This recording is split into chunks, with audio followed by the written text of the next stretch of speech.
B J P ಆಯ್ಕೆ ಆದರೆ ಅದು ಕ್ರೆಡಿಟ್ ಯಾರಿಗೆ ಹೋಗೋದು?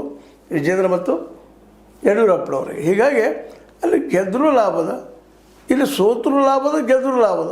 ಯಾಕಂದ್ರೆ ಬಾಗಲಕೋಟೆಯಲ್ಲಿ ಸೋಯ್ತಪ್ಪ ಅಂದರೆ ಇಲ್ಲರಿ ಎತ್ತಾಳನ್ನು ತಂದು ನಾವು ಪ್ರಚಾರ ಮಾಡಲಿಲ್ಲ ಅಂತ ಹೇಳ್ಕೊಳ್ಳಿಕ್ಕೆ ಹಾಗೆ ಆಗ್ತದೆ ಹೈಕಮಾಂಡ್ ಮುಂದೆ. ಮೊದಲು ಗೆದ್ದರೆ ಇಲ್ಲಿ ನಾವು ಸಹಕಾರ ಮಾಡಿದ್ವಿ ರೀ, ಅದಕ್ಕೆ ಗೆದ್ದು ಅಂತ ಹೇಳೋದು ಸಾಧ್ಯದ.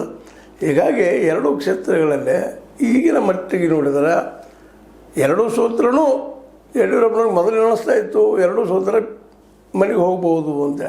ಆದರೆ ಈಗ ಹಂಗಿಲ್ಲ. ಒಂದು ಅವಕಾಶ ಮಾಡಿಕೊಟ್ರು ಸ್ವತಃ ಬಿ ಜೆ ಪಿ ಭಿನ್ನಮತೀಯರಿಗೆ ಸಪೋರ್ಟ್ ಮಾಡ್ತಿದ್ರು ಅವರದಿಂದವರು ಯತ್ನಾಳ್ ಕರೆಸಿ, ಅದರಲ್ಲೂ ನಮ್ಮ ಚನ್ನತೆ ಮಠರು ಅವರು ಬರಬೇಕು ಅನ್ನುವಂಥ ಒಂದು ಪ್ಲ್ಯಾನ್ ಮಾಡಿದ್ದರಿಂದಾಗೆ ಬಾಗಲಕೋಟೆಯ ಸೋಲು ಗೆಲುವು ಎರಡೂ ಚನ್ನತೆ ಮಠರಿಗೆ ಚೆಲ್ಲುವಂಥ ಕೆಲಸಗಳಾಗಿ ಹೋಗ್ಬಿಡ್ತವೆ. ಇದರಿಂದ ಯಡಿಯೂರಪ್ಪನ ಬರುವಂಥ ಒಂದು ಆರೋಪದ ಪಟ್ಟಿ ಕಡಿಮೆ ಆಗ್ತದೆ.